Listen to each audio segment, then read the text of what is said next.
एक कोई जागत हा बड़ा शरारती हा। एक बारी की होया उसी राती नींदर नहीं पवा दी तो वो अपनी दादी दे कमरे च गया थी। उत्थे ही अपनी दादी आखन लगा दादी मैं टीवी दिखी लै ते ओदी दादी आखन लगी ना बच्चा टीवी के करनी दिखी है इयां कर तू बेहिए मेरे कन्नै गल्लां कर। आखन लगा ठीक है दादी।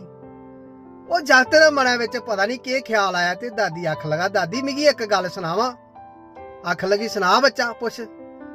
हे दादी असें हमेशा 6 जने गै रौह्ना मैं तुस मम्मी पापा दीदी ते साड़ी बिल्ली।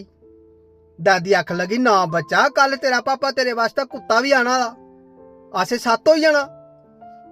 जागत आखन लगा दादी जे कुत्ते ने मेरी बिल्ली गी खाई ओड़ेआ ते असें मुड़ियै 6 होई जाना। ते ओदी दादी आखन लगी बच्चा कल गी तेरा ब्याह होना लाड़ी होनी असें मुड़ियै 7 होई जाना। ते जागत आखन लगा दादी कल गी दीदी दा ब्याह होई जाना दीदी ने अपने घर जाना ठी असें मुड़ियै 6 रही जाना। ते ओदी दादी आखन लगी बच्चा कल गी तेरे घर बच्चे भी होने असें मुड़ियै 7-8 होई जाना। ते जागत आखन लगा दादी ओल्ले तक्कर ते तू भी मरी दे होना असें मुड़ियै 6 होई जाना। दादी आखन लगी उठ मरी जाना तू टीवी के दिख जाइए।